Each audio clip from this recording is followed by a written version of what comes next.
Most of us are familiar with the traditions of scary stories, usually while gathered around a campfire. People will swap spooky tales about things that go bump in the night, and Reddit users are no exception. Their stories are just enough to scare you without totally pushing you over the edge. But the truly scary stories are the ones that happen in real life. So I've gathered for you 4 true creeper encounters from Reddit. So I encourage you to check all your doors and windows, make sure they're locked. Try to turn all the lights off, maybe except for one. Grab a blanket, and let's begin.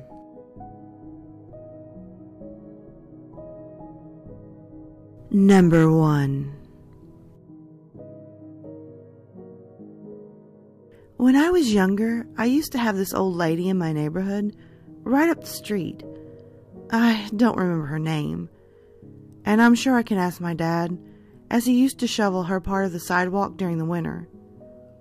But the one thing I remember was she was really kind. One day I noticed that I hadn't seen her in a while, about a year or so.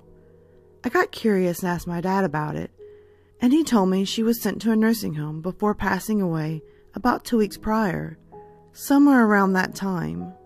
She had no family and didn't write a will, so the city auctioned off her house or something. I'm not really sure what they did, but people were coming into her house and surveying it, like they were going to buy it. But yeah, 13-year-old me was really angry that these people were coming into this nice woman's house to gawk at her stuff. Yeah, being the loudmouth brat that I was, one day I was walking up the street and started yelling at this older guy in her house. The front door was wide open, and he was inside. At the time, I thought it was kind of strange that there was no realtor there, as random people walking into her house had to have some prevention from just taking stuff. The guy overall didn't look scary or anything, but the way he was standing there just seemed ominous. He looked like he was 35 or so, with a scraggly beard and a little on the plump side. Now, my street's normally pretty busy, but it was a school day and a slow hour, so there was no one on the sidewalk at the moment. The guy starts to approach slowly, and I feel my heart drop into my stomach. I've been stared at by older men before and felt creeped out, so I've always avoided men in public. So as this guy approaches, I just feel paralyzed with fear. I'm just this 13-year-old girl, and there's no way I can fight him off. At first, he's just plain scary instead of creepy. He glares at me. Didn't your parents teach you any manners? All yins need to learn how to respect adults. I don't know who he meant by you all. Yins means sort of like y'all. I'm not sure though, since most people my age don't speak the dialect for some reason. But I was just about to start crying. I was so scared. He then looks down at me and is like, I'd like to go back to speak with your parents. Where do you live? And I'm just like, heck no. I'm not taking this creepo back to my house. And I'm sweating because my house is literally within sight from where he is standing. Instead, I try to tell him that I have to go and begin to walk away. He grabs my arm a little rougher than necessary to keep me from leaving. You look old enough to go snooping around by yourself, he growls. You're a pretty young thing too. How about you make it up to me for your rudeness earlier? And in my head, I'm just screaming because this is literally my biggest fear come true. All the bravado I had had my entire life was gone, and I just wanted to shrink into a hole and die. He tried to drag me up the porch and inside the house, as no one was there since most of the stuff had already been sold, and I screamed as loud as I could. Thankfully, some lady had been walking back from Sephora, or at least I'm guessing so, since she had a Sephora bag with her. She saw what was happening and started running over, shouting. The man pushed me out of the way and ran down the steps, away from the woman. I was lucky I didn't get hurt. I just had some scrapes from falling down the porch steps. The cops were called. I cried as I told them my story. And the next night, they found the guy. Turns out, he was some hired help that used to work for my neighbor after she got too frail to do housework. So he had the key. He liked to come in and clean up the place while she napped, or whatever. So to my neighbor's random cleaner guy, let's not meet again.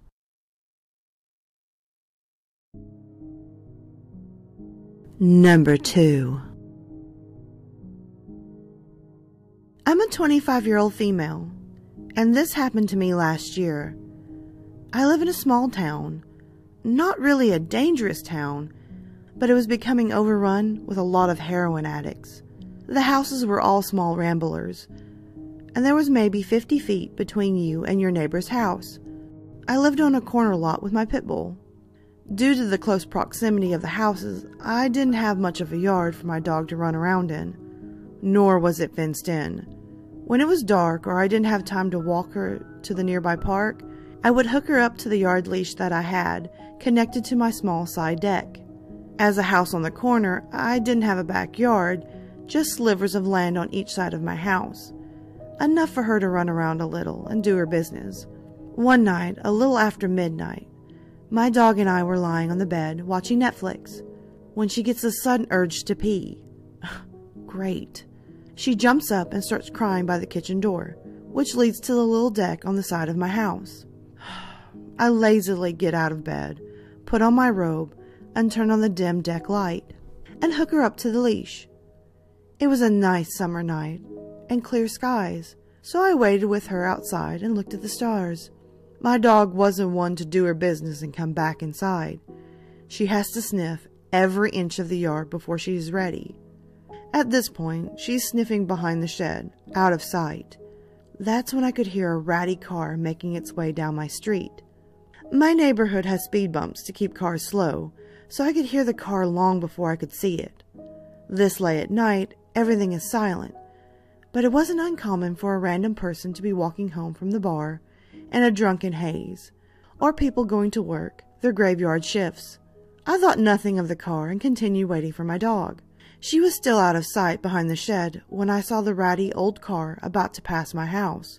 The driver must have noticed me too, because he stopped on top of the speed bump and parked in the middle of the street.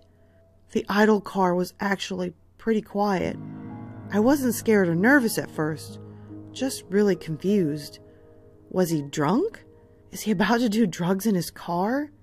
And before I could think of another explanation, he opens his car door and slowly starts getting out, making eye contact with me.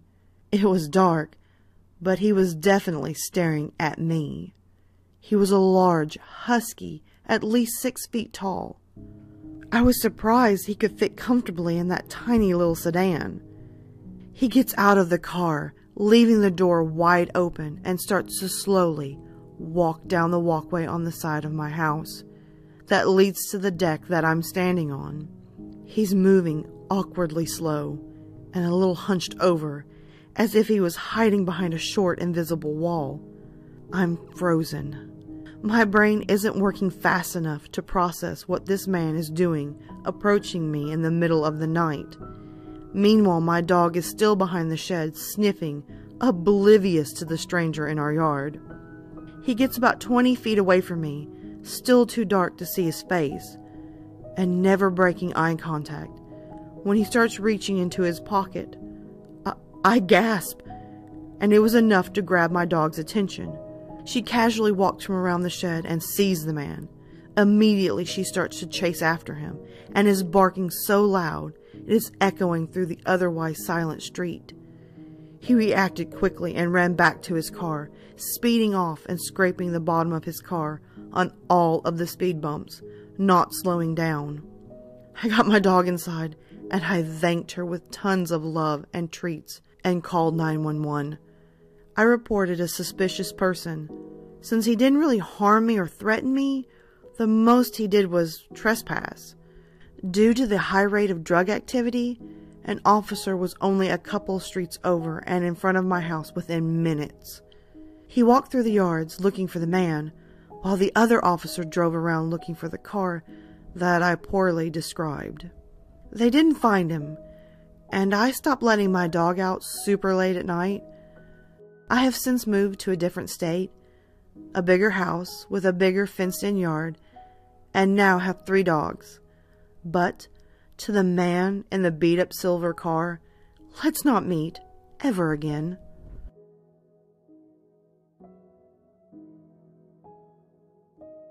Number 3. I keep remembering things of the past that would be good stories here, so I hope y'all don't mind me posting them all. This one happened when I was in my early 20s.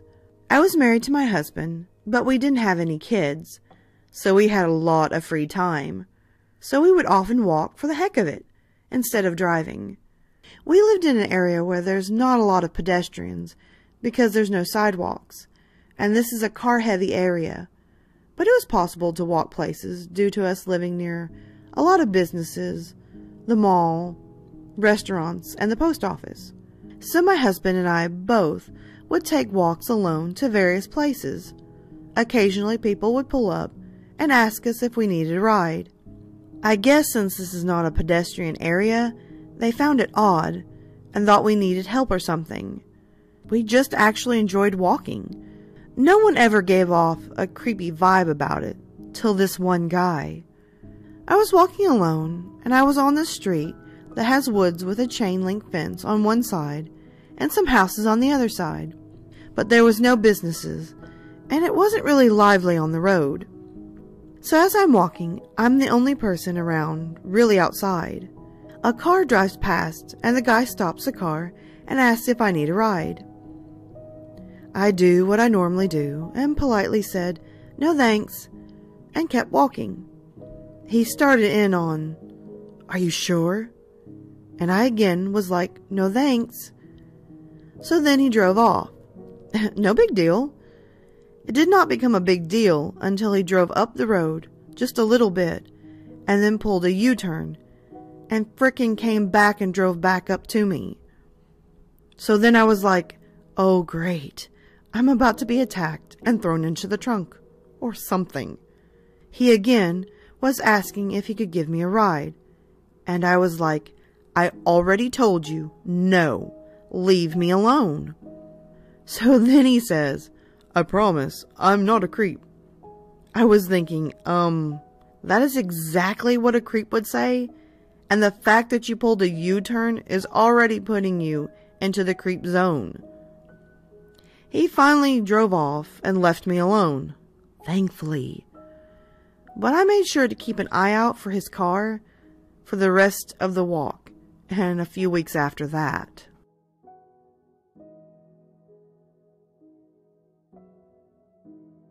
Number 4. I posted the same story in No Sleep about a year ago.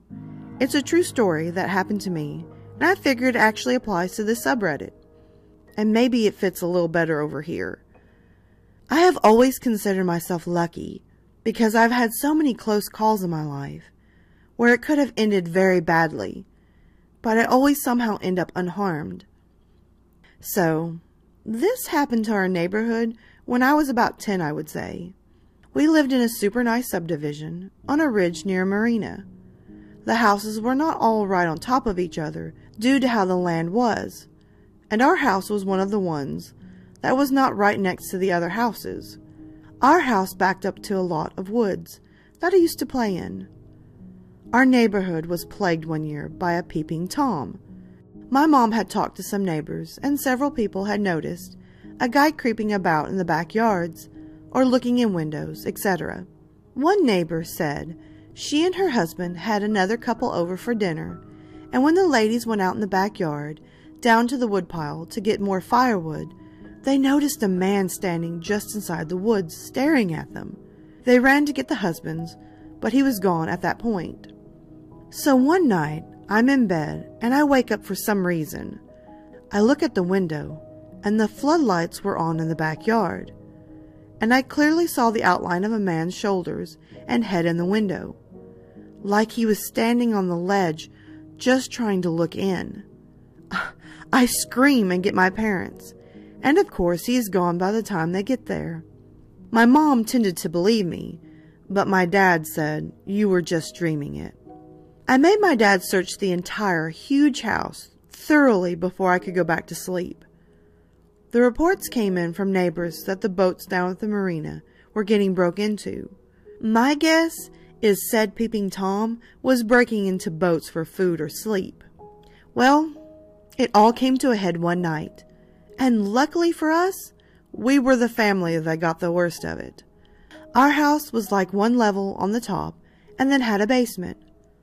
Well, the master bedroom had these huge windows that went all the way to the ground. They could even be opened and just have the screen. You could turn the handle and they just opened out.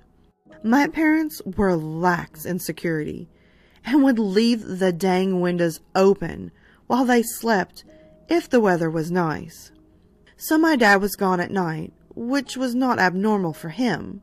Come to think of it, he was gone at night a lot, which perhaps Peeping Tom knew if he had been watching us. My mom was asleep in her bed, which was right next to those big fold-out windows, which were open. She liked to sleep with the TV on, so she said she kept hearing leaves crunching, and she thought it must have been something on the TV. Then she finally realizes the sound is coming from outside the window, literally like 1.5 feet away. She jumped out of the bed and ran and turned on the floodlights out in front, and there, in that window, was the outline of a man. Literally, all that guy had to do was kick the screen and step into the house. It was that simple. We did have an alarm system, so my mom runs and hits the panic button, and the alarm goes off. She said the guy bolted.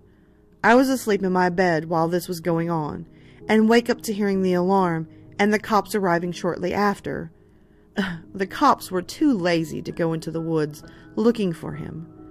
He more than likely ran into those woods behind our house, but they did take an unmarked car and drive around to the other side of the woods to see if they could catch him when he came out on the other side. But of course, they never found him. But maybe the guy almost getting caught was enough for him, because after that night, the Peeping Tom was not seen again in our neighborhood. I suppose he moved on, but not before he literally scared the living daylights out of my mother and me. The lesson this incident has taught me is I will never, ever sleep with the windows open. And I mean ever.